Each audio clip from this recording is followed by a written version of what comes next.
Hey, sorry to interrupt, but there are only a few seats left at the RV Entrepreneur Workshop on September 12th during the big RV show in Hershey, Pennsylvania. If you work from the road or have any dreams to do so, ditch that someday thinking and register now for this fun day of connection, education, and collaboration with other RV entrepreneurs. Then continue celebration that night at the RV Life Hershey After Party. Both events are made possible by our amazing partners, Jayco, Cool RV, Open Road Resorts, Lithionics Battery, Air Skirts, RV TV, Open Roads Fuel Card, Clear2O, Workamper News, and more. See the full agenda and get your tickets now at therventrepreneur.com before they're all gone. Okay, here you go. It's all about communication. Where marketing sits is in the communication. So it's, posting and having continuity and having consistency and interacting with people. I'm not just saying, hey, I just made this and then nothing, because people are interested. They have questions, and those are going to be your future customers. Welcome to the RV Entrepreneur Podcast, the weekly show for nomads, work campers, RVers, and entrepreneurs looking to earn a living or build a business while enjoying the RV lifestyle. This week's host is Jim Nelson. Let's settle in and enjoy the RV Entrepreneur Podcast, brought to you by RV Life.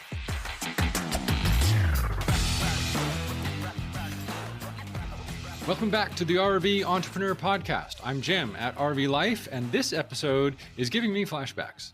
In our previous life, Renee and I ran a full-service graphics shop. We had large format printers, a 40-inch laminator, trimmers, and lots of inventory. We also had a 3,700 square foot building. So I was excited to find out how my guests fit a similar but somewhat scaled down version of that operation into their Class A RV. Angela and Jeff run the popular Constant Creations store on Etsy. As a retired nurse, Angela started Constant Creations out of her love for creating unique items and the need to help others. She's just doing it in a different way now, by producing personalized creations and providing top-notch customer service. That shows in the stellar reviews she's received, and those are the best marketing tools she has to help her stand out in a saturated marketplace. We discuss how they balance their work with the RV lifestyle they love, and how they fit everything they need to run this business in their RV. We talk about how they generate new business, and spoiler alert, that comes back to making connections, a common thread among many of the nomadic entrepreneurs I've interviewed here.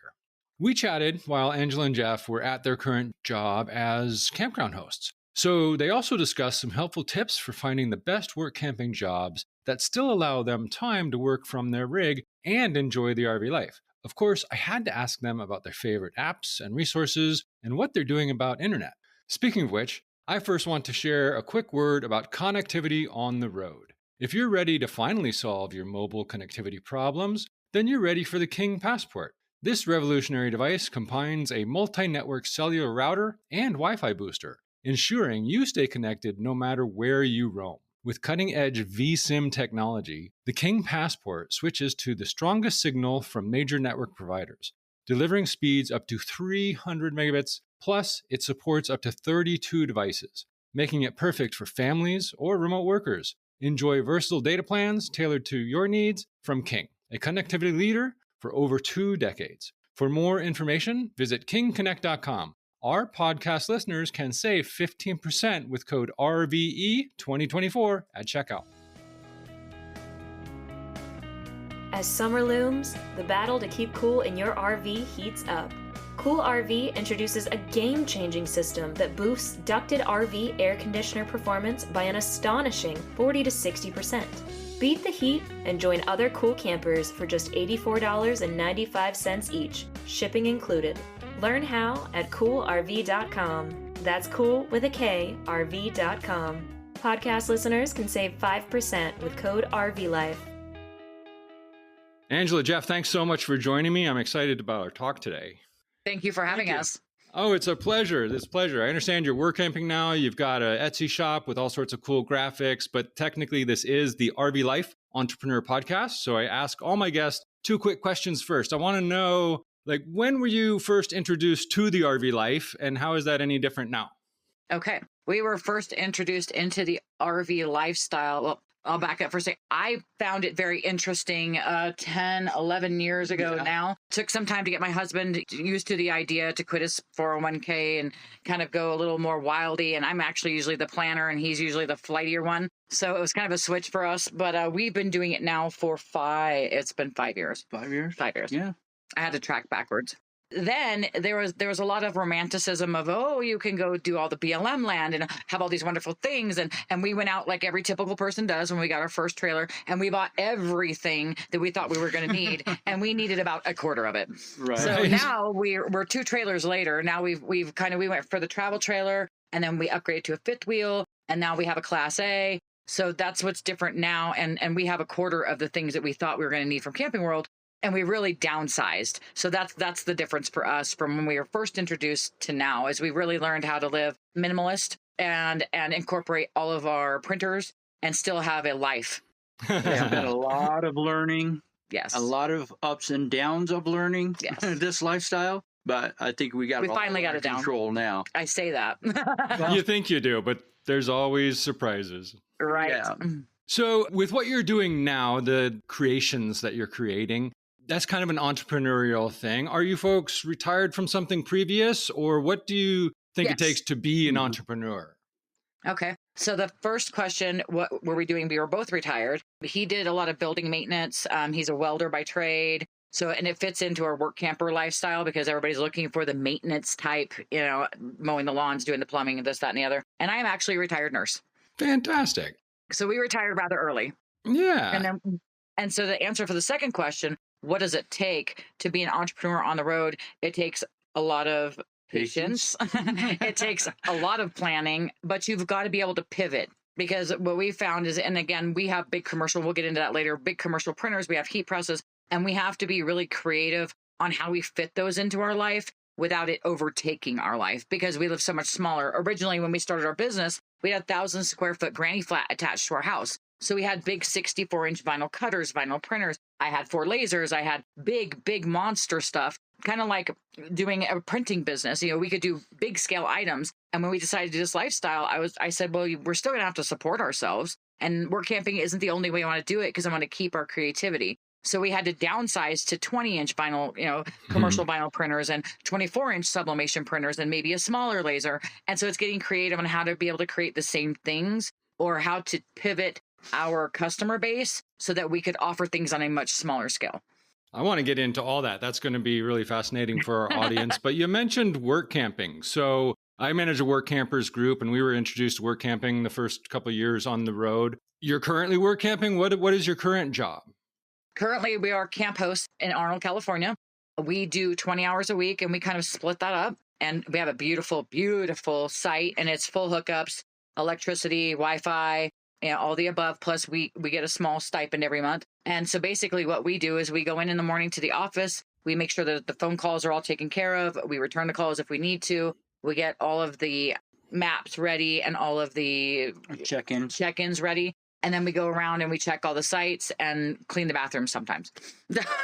And this is 20 hours for the week between the two of you, and you're getting a stipend? Yes, it's fabulous. The owners are Class A, wonderful people. They took this over 7 years ago, not knowing anything. They've done a phenomenal job. They're just wonderful, wonderful people. And it's a beautiful area.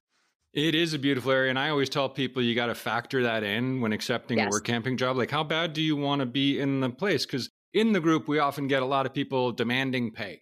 So do you take volunteer jobs also as well? Or what do you feel about that? Pay is a bonus, because what we found is actually, not to get too far off subject, but we just interviewed, because we're not going to be here for the winter, because in the winter it snows and we're trying to get away from snow of any sort. So we just interviewed for a couple jobs, and they sounded like really wonderful places, but they were either demanding way too many hours for us, because we don't want to go over 20 hours. And the pay is wonderful. But I mean, if I wanted a full-time job, then I would own a house and have a normal job still. So for us, it's more of, is it the beautiful place, like you mentioned? And it's also keeping our duties to 20 hours so that way we can do the festivals and the fairs and keep our business up. And I'm not willing to trade that for pay. Before we get into those things, which are also fascinating, what other types of work camping jobs have you had? I've been assistant manager at a spot. He did head of maintenance. When we worked at Sugarloaf Ridge, we were kind of all around. So he did the electrical for them. I created things for them. I've ran all the phones. I've done all the software. We ran their hip camp for them. So it's very loose. We do a lot of things because we really kind of incorporate into our positions. So we become more family. So the lines get, crossed a lot on what we do. And I can also, I've incorporated a lot of stuff of knowledge as far as you can stay as busy as you want to be or not as busy as you want to be. Right. I do locksmithing. I do all the general maintenance. So when we're not working, we're like glorified Walmart greeters. So we're talkers by nature. So we get to know everybody. And a lot of times we work on people's rigs. He does RV tech work too. RV tech work. If they lock their keys in their cars, I have to go over there and get them into them. So there's a lot of back work too, which makes it fun because you're not bored sitting there after your 20 hours when we're not doing a fair festival. Right. Because we also need our downtime too. It's not just constant work. But we like to, on the other hand, we like to stay busy. Because we get to know a lot of different people and you get into a lot of conversations and you learn a lot about people themselves and from everywhere.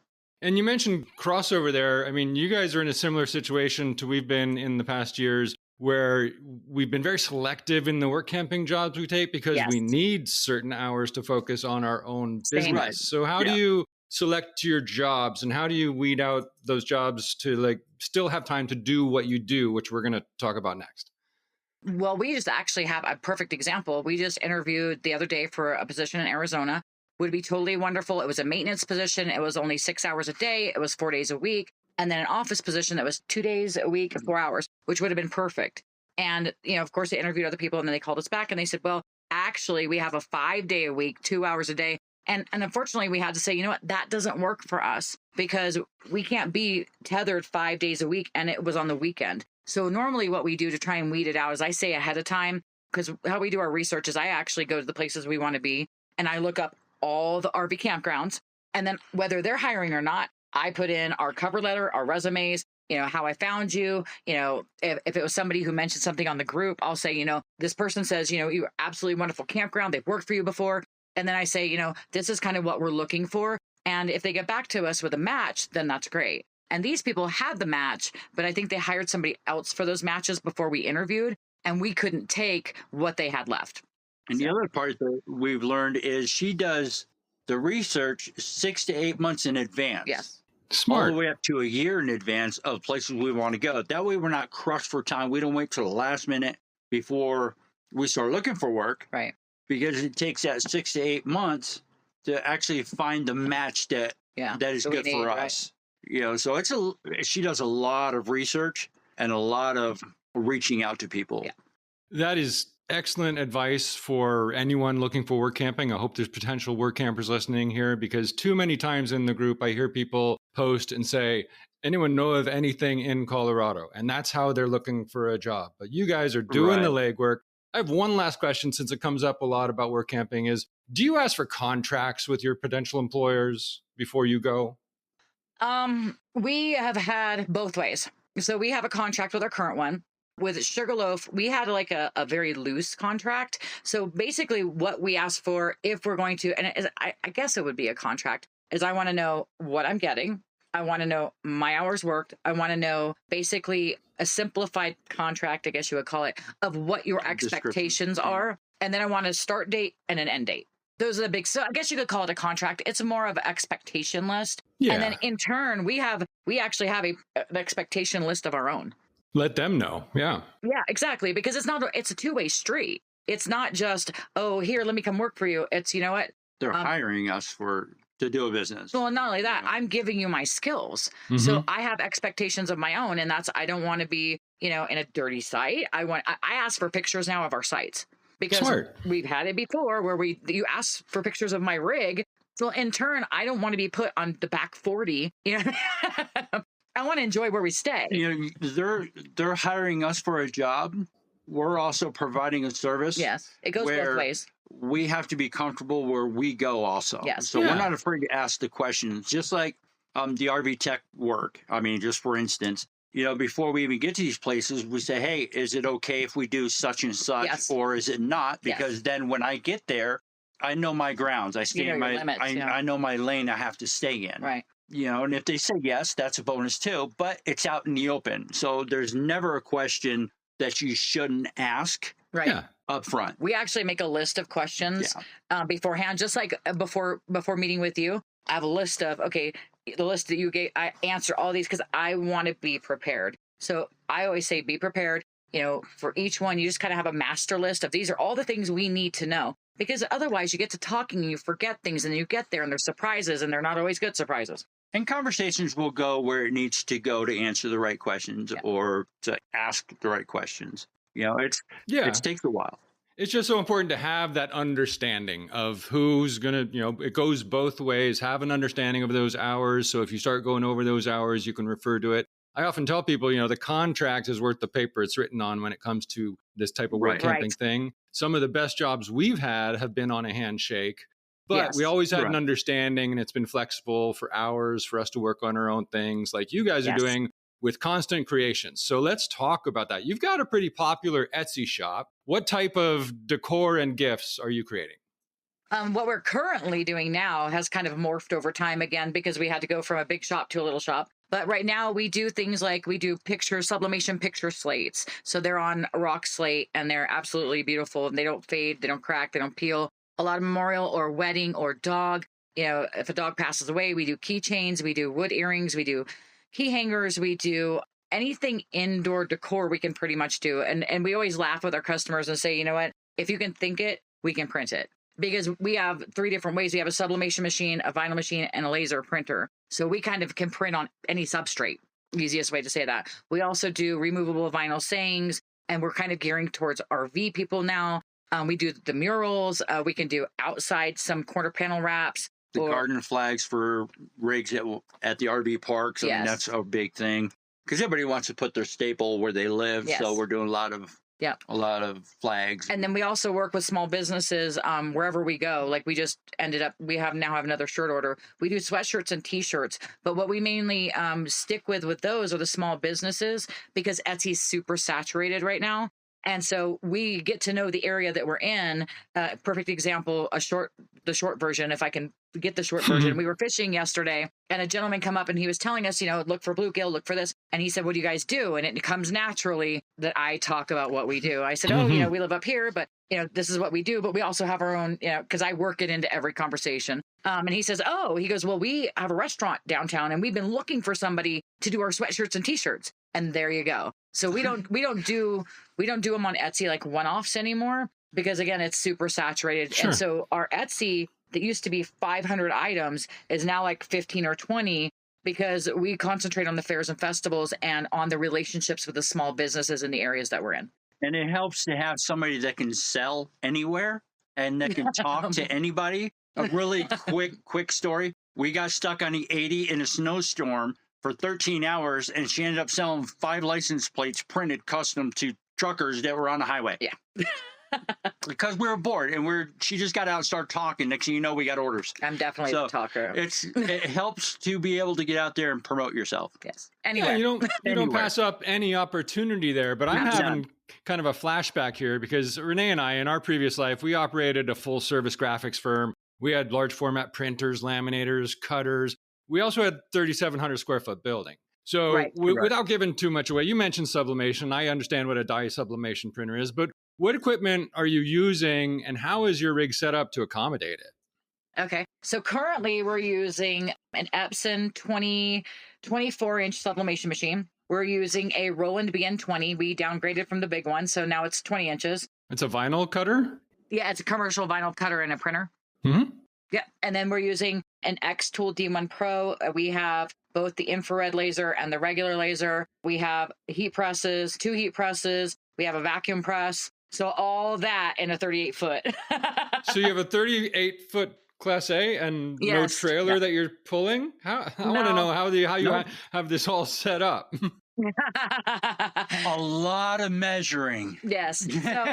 So what we did was we looked around for a long time for the Class A because, I was stuck on the travel trailer with 2 bedrooms. Our fifth wheel had 2 bedrooms and I always used the back office and that was wonderful. But toting around a fifth wheel of 40 feet quad slide, It just got to be too much. It's too much. It wasn't fun no more. Yeah. Nope. And he was always nervy driving, and he could drive anything. So what we ended up doing is looking and saying, okay, we want like a mid dining room. And so what we had found with the one that we have now, we have a 2008 Georgetown 373 XL. And what it is when you walk in, it has the 2 opposing couches. Well, we took the original couch out that opposes us because that could be a better seating area. And then we took the dining set out of the mid. So when you walk in and turn to the left, you go through the kitchen, and then there's a mid dining room before you get to the bathroom and bedroom. We took all of that out, and he custom made me cabinets for all my printers. And then we bought a pantry and custom to fit into the slide because it's on a slide. And that's where I keep some of my blanks. We also had more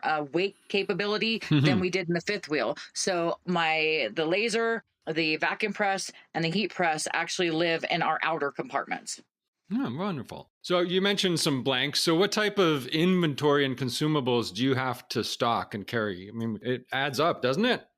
Well, we also have a 10 by 10 storage unit. So let me tell you that. So not everything is on board, but it's kept at our home base, which is my mom's house. So I always know we're always going to come back to visit them. So that's where we keep that. But what we typically keep in stock right now is going to be a lot of wood, which is lightweight because we use like the 3mm or 6mm balsa or basswood or what we do our earrings and stuff with. And then we keep like a small, and that's why we keep our Etsy small, because if we get an order on Etsy, I either need to have it in stock or be able to have it drop shipped immediately. So we kind of are gearing more towards our festivals and fairs. So that way we can do bulk stuff and then sell them, and then we don't have to keep as many blanks. So we keep stuff like we keep some rock slates, but not a ton like I used to. I don't keep t-shirts on anymore because I used to have an attic full of them and I simply can't house it. But we do like 9-panel custom photo blankets. Let's see, I wrote down a couple different things because my brain's like, what? We keep like the keychains. But I have a really good company that I've worked with that actually, he just retired, and the gal that I work with moved over to a different company, but it was Condi, and they would drop ship in 2 days. So, if we decided we wanted to do 50 keychains or 500 keychains, they're very good at drop shipping for us. And then we just get them out and we put them in a done bin for our fairs and festivals. And then at the end of those, we reevaluate, do we want to put these, on Etsy and get rid of them? Or do we want to discount them at our last show?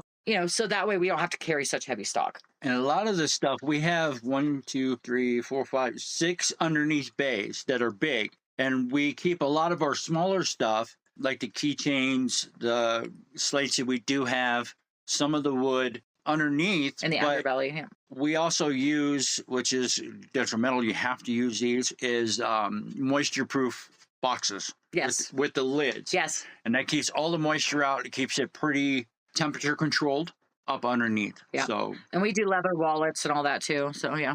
You're reading my mind there because I wondered if you had any tips for storage tips, not just for fitting these things in, but keeping them dry. So is there certain totes or tubs or racks? You built some custom cabinets. Yes. Husky. So Home Depot has these Husky, they're big tool totes that have the weatherproofing around them. And they have the handle and they have wheels. So that is perfect. And it's like a big toolbox. I think they're 80 quart. I could check, but they sell them at Home Depot. And like I said, they're like $80 a piece, but they're much better because they keep all of our stuff weatherproof. Even if we have them underneath the rig when we're, at a work camping job, we pull them out sometimes and just slide them underneath. And they're wonderful. They've been through rain, strong. Snow. You can leave them outside. Even if it rains, it won't get no moisture inside. They're built really well. You can stack them. They're easy to roll because they're on wheels. And they can contain a lot of stuff. And they hold a lot. And they compartmentalize. I've seen some of those that you can have different components, different sizes, different heights, drawers and things. So Husky, great. We'll include that in the show notes. And you can put drop drawers inside of them so you can stack stuff and keep stuff separate. And it's great. Keep it all organized and such. With, you're in a relatively small space and you're living and you're working. So how do you keep your work and life separate, or is it? It is. And that's why we go back to, we picked this particular RV because we were able to make a comfortable living area. I know you can only see our couch for now, but the opposing couch that's gone now, the second couch, we made a little bar area and we have extra seating. And that mid dining room is basically our work area. And when it's not in use, you walk by it like you don't even see it. It all closes with doors. The cabinet's shut. So when we're relaxing or whatever, we can put everything away. We can shut the doors and we don't see any of our work. And it's funny that you mentioned that, because when we decided to do this lifestyle, his biggest demand was we had a granny flat. You could shut the door and not deal with it. Not that I did, but you could. But he said, if we're going to do this lifestyle, we've got to have an off switch, because I laugh and tell everybody I'm the ADHD poster queen, because I'm always wanting to be busy, busy, busy. And if I see it, I'm going to want to work on it. So that's why we really, really looked for, and the travel trailers had to have a second bedroom. And in this, we had to have that mid dining area so we can shut it off when we don't want to do it. That's important. The advice I would give to people that's doing this kind of a lifestyle is make your time. You know, like we get up in the morning, we both sit down, she makes our list of what's going on throughout the day. And that'll give us a hate my list. And that actually works well because we have a shut off time. So Smart. Right. So that's really a strong point to have, because it can get overwhelming. It's a lot to juggle. So you really have to map your day out. And if you don't plan stuff so tight where you can't have the extra time if you have mess ups or something like that. Yeah. Give yourself plenty of time. I'm just learning that because I was more of, all right, well, we got time. We'll do it later. No. Well, when it comes to later, you're in a rush, you're in a hurry, more mistakes happen. Yes. So definitely have an on and off time of work. And make a priority list the night before so you know what you're doing when you get up the next day. Yeah. Attention, detail-oriented explorers. Do you crave adventure and thrive in independent work environments? ID Plans seeks data rock stars to travel the country surveying commercial properties. Gain or use your tech skills like laser measuring and 3D cameras to gather data on everything from rooftop HVAC units to parking spaces. Challenge yourself in all weather conditions and enjoy the flexibility of managing your own schedule. This is more than a job. It's a chance to explore new places while putting your skills to the test. Competitive pay per project awaits. Are you ready to map your next adventure? Send your resume and work history to workcamperjob@idplans.com. Don't miss out. That is so important because it tends to overlap so much. And there's such a challenge I've had in beautiful places. You know, we work so hard to enjoy this lifestyle that allows us to do these things, but then we have to keep working to do it. And it's like this live-work balance that is never really attainable. But if you love what you do and you organize your time properly, it sounds like it's definitely possible. Yeah, it definitely is. It's just being able to plan and organize. But, you know, and it takes a couple of years to really be able to dial in, you know, how you're going to do things, because you have this grandiose idea of how you're going to do it. And then you have the reality. So it does take time, and it just takes time. And if it doesn't work, you change it. Like our motto is, that's the current plan. Yes, exactly. And then you pivot and pivot and pivot. We pivoted so much, and, you know, you really learn how to be fluid. Yeah. And as one mentor has always told me, the motto is wash, rinse, repeat. If it's not working, you go back, you do it again. What is working, you wash, rinse, repeat, wash, rinse, repeat. Yep. So you mentioned a lot of inventory and a lot of little components and a lot of things that you need to have on stock when someone orders. How do you manage your inventory control? Do you have any apps or platforms you use, or what do you do to keep track of all these things? So I'm the inventory tracker. So we've tried all these different things, and I find what works best for us is Google Sheets and Square, because we use Square at the fairs and festivals. So, and Square can also can be integrated with Etsy. And so that way we can keep our stock straight. And I'll be quite honest, there's sometimes that there's little blips, like, you know, if you put it under the wrong name or this. So what we do is we do it at beginning of season, mid-season, and end of season. We actually open up those big husky boxes and we do a bean count. You just count. Yep. And just make sure your inventory is right on money. Yep. Got to do a recount. Yep. I hear you. 85% of the time it works. Yeah, 85%. We talked about that balance there for a while, but how do you manage your store while enjoying your adventures? Do you ever pause the store or notify customers of long fulfillment times? How do you let people know these things? So the big thing for us is right now, I've got to update my Etsy because we've had it for a long time. And when we first adopted this lifestyle, we actually paused it for like a year and a half because I really wanted to be able to go, okay, if we're going to start up again, it can't be unorganized. It can't be, we're shifting from 1,000 square feet to like no square feet. And how are we going to, so it was paused for quite a while. And when I got back on, we really had to like dial down on what we carry. And with that, we actually are concentrating more on the fairs and the festivals. So what we do is anytime we move, I pause it. Anytime we move, I pause it, because until we get to where we're going and we get comfortable, I don't want to say, yes, I can do something if no, I cannot. Or even if there's a hint of. So that's a big thing for me, because I'd rather pause it and say, you know, hey, I can get back to you on such and such date, than say, oh yeah, and then we're in travel and, you know, God forbid we break down, which has happened. And we don't make the date that we thought. And then, you know, I'm having to rush out something where more mistakes happen or people are unhappy and things of that nature. So yes, we do pause it, and we don't carry what we used to. Like I said, we had 500 listings. Now we have like 20, and a lot of it's for presence, or that my customers that we deal with in the festivals and fairs, they can see some other of the things that we do. But it's also for them to have a platform to go, hey, Angela, I met you at the fair and I want to do a custom blah. Because what we tell them is, you know, get a hold of me, give me your ideas on what you want to put something on. Because if I can't do it, I've networked enough in the past 10 years that I can put you in touch with someone who can do it. This all totally makes sense, and I can totally relate, because my wife, Renee, is a metalsmith, and she's paused her store because all of her work is custom, and we've downsized from a fifth wheel, where I took the bunk beds out and made a studio, to a truck camper. So we just have a shell on the truck now. Wow. So when there's not much she can do, when we came up to Alaska for this adventure, she brought enough to do one thing, and she's focusing on perfecting her rings. And by the time we leave, we go back and get a trailer again, she can get back into that. But you mentioned fairs. How do you find the festivals and fairs you want to attend? So I do, again, a ton of research. There's also a couple websites. There's like a festival.net website that will tell you, you punch in basically the state that you're in and the dates that you want. And it's a paid service, and it will give you all of the major, but we also network. So, you know, like when we're here in Arnold, for example, when we got here, and again, I'm a talker.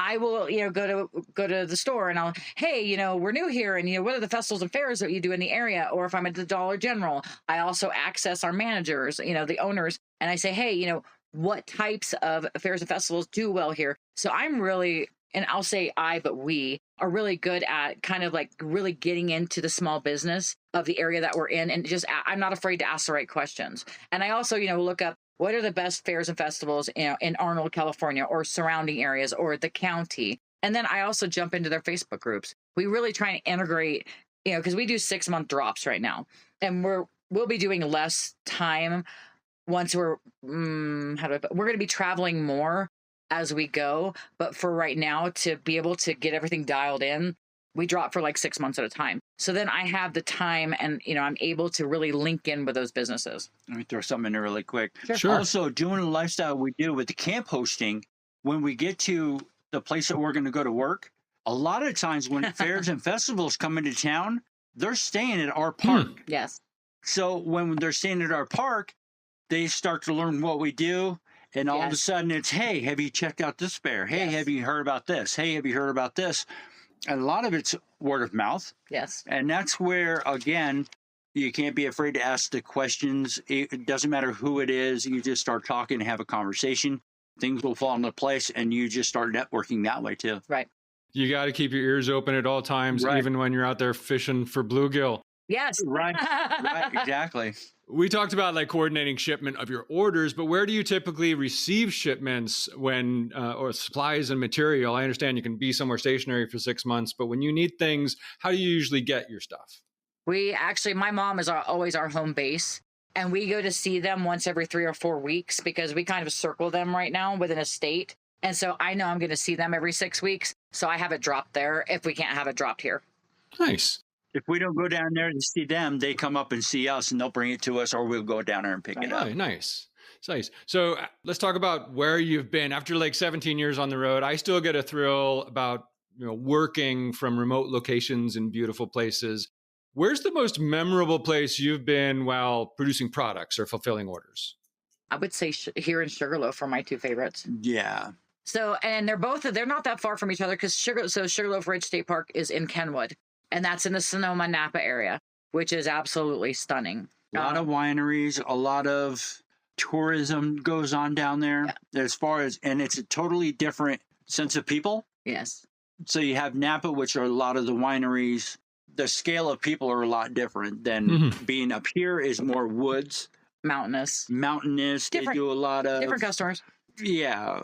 But yeah, what I liked about it the most was the beauty of it. If you ever get a chance, it's it has like a fairyland quality to it, where it's the beautiful trees and then the bridges, and there's 25 miles of hiking trails, and the people are really special that work there. It's maintained by a lot of volunteers, and so it was all the way around. I think that's nice. the most beautiful and the most interesting, and we actually do their shirts. Nice. Not too long ago. There you go. When we left Sugarloaf, we needed a break from being in all the woods, and we wanted to change the scenery from basic lakes to the woods to the trees.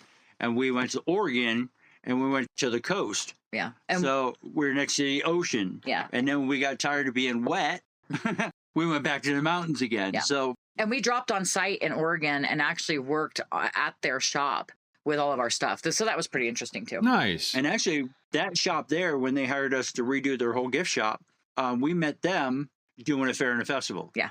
So they were also there, and she started talking to them, and next thing you know, we're packing up and going to Oregon to outfit their whole gift shop. Again, it's the fluidity. Yeah. And back to making those connections with people. Yeah. Yes. And became really good friends with them. Exactly. And you never know who owns what or how many stores they might have. So you got to get out there and talk and listen. But you're often out there in these beautiful remote places. What type of mobile internet do you have since you have an online store? What's your setup like? We had AT&T Business Hotspot, which was unlimited, totally wonderful, until you get into a highly wooded area. And same here. So what we've done is and usually the places we go, part of the expectation is that they provide Wi-Fi. But for those instances that they don't, or when we start to go to BLM land or, things that we're wanting to branch out and do later because it won't always be work camping, we ended up purchasing the Starlink mobile. And so it's when we leave Arnold, our next place we're going is Arizona. And if we don't end up doing a work camping job that fits within our hours, then we'll end up doing BLM for a little while, and maybe it will be an RV park, and we'll just put that into our budget of what we need to make doing all the fairs and festivals, so we don't have to commit to any hours, and we can just do the fairs and festivals full time. Nice. Yeah.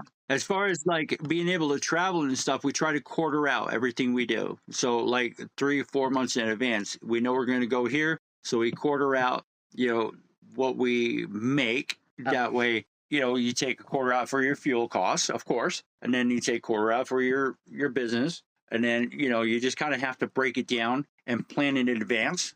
That way you're not stuck. Goal setting. Yep.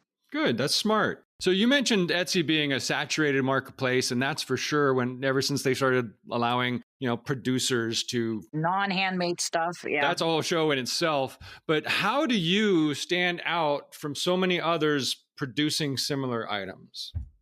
And this is going to be an Etsy and non-Etsy question how I'll answer it. So on Etsy, because we've been on Etsy for quite some time, and yes, we pause and unpause, I try to keep everything where it's going to be the custom slates, because that's custom to the person. That's not a bulk item. So, and for us, a lot of it on Etsy, I think, is the reviews on how we're going to stand out, because tons of people can be doing the rock sublimation slates, and they do. Because now that, everybody can do it with a little tiny Epson, which I totally commend, don't get me wrong. But I mean, there's a million people, but we get the reviews of, oh, it's beautiful. She was so wonderful to work with. And something my husband actually mentioned is he said, and also with us, you're going to work one-on-one with the creator. So you're going to work one-on-one with me. I'm not going to, it's not a big company. I get back to you within 24 hours. So it's more like the customer service is what makes us stand out, and maybe our reviews. Because anybody who has a sublimation machine can do rock slates. Anybody who has a sublimation machine can do 9-panel blankets. But I'm going to work with all your images, more. I'm going to get back with you. We're going to work one-on-one, holding hands on how to make your product perfect for you. And there's a lot of people who don't do that. There's a lot of people who, it's a mass-produced thing, or they can get back to you, or they're going to charge you extra for the things that we don't, things like that. And it's personalization for people too. I mean, that's part of my spiel when you go to these fairs and festivals. And if you go to these, you add the fairs and festivals to it, because you can see what's out there. Yes. How many people are doing the same thing. Right. Then it's time to change. And you pivot. And you go to something new. As long as you're paying attention to what's out there, you try to stay ahead of the game. So let's talk about that right there, because I wanted to get like, how do you get your inspiration for new items or graphics or slogans? Do you follow trends and, oh, they're making this thing now, so I could do it a different way? How do you get inspired to make your creations? So it's kind of, we use a lot of different ways. So, and then I can answer some of that really quick. Do you want to answer some of that? I'll let you talk. when we're walking around, we tell people what we do. And a lot of people say, hey, have you tried this? Or, hey, have you tried that? Or, hey, I have this idea. True. And they'll throw their idea at you. And then this one here, ADHD poster child, runs with it. Yeah. And a really quick backstory is she got bored when she first retired. And I bought her this, was a Cricut or whatever it was? A silhouette. And she just blossomed from there. And it's grown all the way into this. She's self-taught. And this is kind of the spiel that I give to people because knowledge makes people interested. So I give her the whole thing. You know, she's self-taught. When you want something custom done, you don't work with me. I don't get involved with that part. When you're talking to somebody, you talk directly to her. It's not a third party. And people seem to like that interaction. Mm-hmm. Yeah, definitely. And a lot of the ideas come from what we see and the people that we talk to a lot. And I'm going to bump in on that. Also, a lot of it comes in from things around here, like for us, because we live small. So we're actually doing a whole new ideas for people who live in RVs. And for instance, the removable graphics that everybody loves, you know, how to decorate. So it also comes from our own stuff of, oh, I wish I had this, or how we came up with the coffee mats, because he would always example. We came up with the coffee mats long before they were at Walmart. We've been selling those for years, and they're neoprene, and they're washable, and they're wonderful, and you could totally custom, because he would always set his coffee cup on my counter, which would drive me insane, or the drips from the coffee, you know, the coffee pot itself. So we made those, and those are one of our top sellers long before, because, you know, Walmart kind of repeats everything that is personalized and, you know, makes it much less expensive.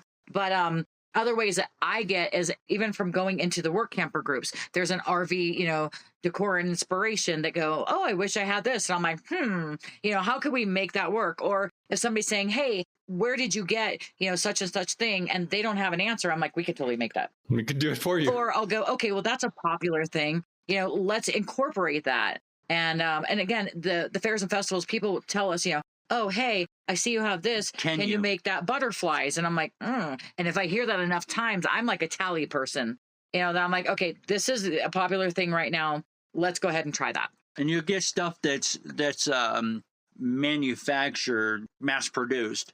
And sometimes you can look at that stuff and put your own spin on it. Take a basic item and make it handmade and change it completely around. Yes. So you're getting a basic idea. And then next thing you know, you're just making it your own. And as much graphics as I own, like copyright business owned, you know, I go on freepick.com. That's a really great place to look at, you know, and you can use them for your business because, again, the copyright thing. I also take ours and I do some designing myself. You know, I've done the Photoshop Illustrator thing for like 10 plus years. And I'll take something and go, okay, this is a great background, for instance. Now let's add the tongue in cheek, because that's kind of where we lean is towards the tongue in cheek stuff. And so how can we make that, you know, pop out, you know, using Illustrator and Photoshop, which are phenomenal in themselves? You've obviously made all sorts of different things over the years. What's your favorite item to create and why? I actually thought about this, and we both agree that our favorite item right now are definitely cutting boards and custom earrings. So we do RV earrings. He hand paints everything, which everybody seems, the fairs and festivals we've done, everybody loves the thought of, oh, wow, this is actually hand painted. So that's wonderful. And we do a lot of like the RV, you know, hey, we sleep around, and then the RV in the middle, you know, the tongue in cheek again. We have a couple really cute ones that sell well. And this is where I murder vegetables. Yeah, and a whole bunch of vegetables. Oh, yeah, super cute stuff. So the cutting boards are really working for us. But I will say over time, my favorite thing are still the rock slates, because it kind of feeds my nursing need for either memorial or loss or happy or wedding or new child. I like emoting those happy emotions or those, it's a memory emotion. So it kind of feeds my nursing thing. Helping people in a different way. She does these 9-panel photo blankets that I think are just... They're beautiful. Amazing. Nice. They're very personalized. Yeah. From anything from births to family reunions to weddings. Yeah. Neat. I think those are phenomenal, and they're very personal. And you make them easily. I print and he presses. I think they're nice. I think they're great. So you do a lot of personalized items. What's the most interesting or unique thing you've done that someone has had you customize? We had pillowcases, microfiber pillowcases that we sublimate on. And I can't say exactly what she wanted on them, but I can say a mother-in-law got a hold of us. And she wanted them for her daughter and her son. And they were super tongue-in-cheek. We were going to say almost inappropriate. And I was like, I'll put whatever you want on whatever you want. It. And I'm sure when they opened it up, they were shocked because coming from the mother-in-law, and it was very, very, like I said, tongue-in-cheek on the line of slightly inappropriate, which people love. I mean, there is definitely a niche for... Yeah. I don't know how to put that. Almost inappropriate. Yes. There's definitely, and I don't mind. I mean, whatever you want to put on, it's yours. You know what I mean? It may not be something that I market. We've had people pull us aside at some of the fairs. At this last fair we went to. And say, hey, can you do this? I don't want to offend you, but is this something that you would do? Those are always the kind of and it's like, scratch your head. Yeah, I could do it. You know, you're buying it. It's your idea. We'll do it. So those are the most interesting ones, are the most kind of like outlandish ones. Sure. Without going too far into what they were. Yeah. So as we start to wrap this up here, let's give listeners a takeaway here on the business side. What's been your most successful marketing method? How do you get customers? So we get customers a multitude of ways. So again, I'm the talker, so I will go out and the bluegill story. So it's always being able to integrate what you do naturally, organically into people that you talk with. It's just talking and eventually it comes up of what you do. And so it's just naturally integrating that. It's getting in with other small business owners in your area and making sure you cross market. Hey, you know what? I do this and you do this, and there's enough for both of us. So free cross marketing is a huge marketing tool we use. The Pizza Factory, they have our cards down there. And when we're up here, hey, you guys, you didn't know when you come to this campground that there's a pizza store. So here it is. And there's something we did at Sugarloaf is being able to say, hey, if you use such and such place, 10% off for mentioning us, and vice versa. It's doing all those things. It's just getting involved in the community for the fairs and festivals online wise. And I don't do this as much as I should, only because we're really concentrating on fairs and festivals right now. But it's saying, hey, this is what I've done today. It's all about communication. Where marketing sits is in the communication. So it's, posting and having continuity and having consistency and interacting with people and not just saying, hey, I just made this and then nothing, because people are interested. They have questions, and those are going to be your future customers. And a lot of times being in this lifestyle too with camp hosting stuff, they say, oh, you're a camp hoster. What do you do for work? Yeah, that's my end. That opens it up, because then you start talking about this and you start talking about that. And all of a sudden, they know somebody that knows somebody that knows somebody. And I'm going to jump in one more thing. As I learned a long time ago, and I don't remember who it was that said it. I took a bunch of classes on marketing. It's finding people's pain point. If you can answer their pain point before they even ask for it, you've got a sale. It's as easy as that, whether it's online, whether it's in person, and that's why when we get to talking, it's, the gentleman with the bluegill. We have a restaurant. Oh, well, did you know that we do sweatshirts and we also do, wood carvings and wood signs, and we also do vinyl because they don't have a banner out right now. And I just found your pain point. It's just being smart about it, and listening really to what people say, because they'll tell you your pain point without even saying it. And another thing is, if they want to get into this lifestyle and run a business together, you better really like each other. Like your partner. That goes without saying, right? You really got to like your partner, because you're small quarters, and you're with 24/7. Yes. A lot of people wonder how we do that. Yeah. And you really have to. And you also have to have realistic expectations that when you need to walk away, it's okay. And one thing I will mention too, as we're wrapping up, the other thing is to make sure, because you sometimes have two alpha personalities, which can sometimes be us. And it's going, okay, here are the things you're good at. I'm not going to get in your lane. You're going to do these things. And he does the heat pressing, and he does, and I know a little bit more. He's learning. So I kind of let him do the thing. And then I will kind of like oversee if necessary. And I'm more of the designer. I'm the customer service. I'm the talker. So we try not to jump into each other's lanes unless we feel one is drowning and needs some help. And that's taken a little while, because I started the business. So I'm like, mine. But, I really had to let go of that, because otherwise it's not our business. It's my business, and he's working for me. And that's not the way this should go. Excellent advice, Sarah. I can totally relate. My wife and I have been working together for 25 years, on the road for 17. You got to stay in your lane. We pick our duties, do what we both do best until the time comes when you got to overlap and help. I think that's a great place to wrap this up. Where can people see your work and learn more?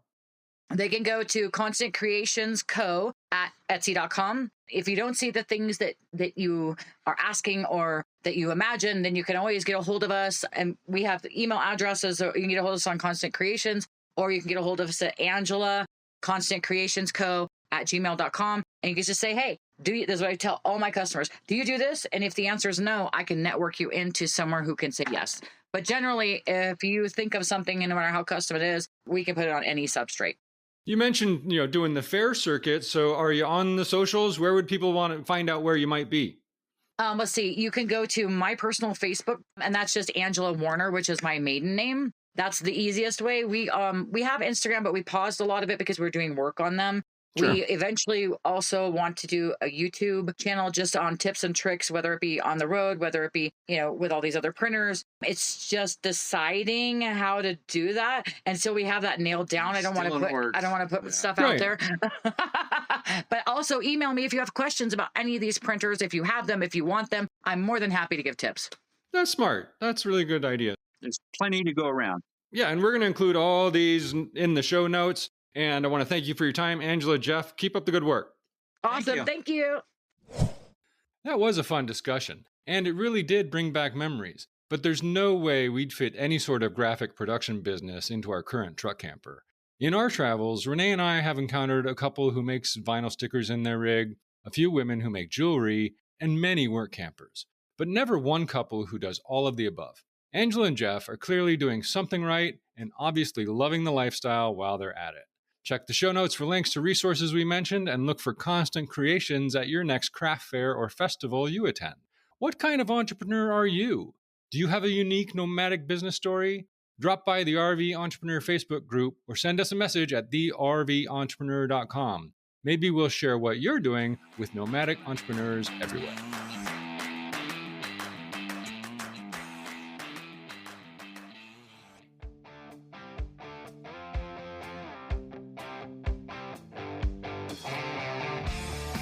Searching for the perfect campground can be overwhelming, but not with RV Life Campgrounds. With user-generated reviews, RV-specific data, and real-world internet speed tests, you'll have all the information you need to find your ideal spot. Don't leave your camping experience to chance. Trust the experts at RV Life. Visit campgrounds.rvlife.com to start your search.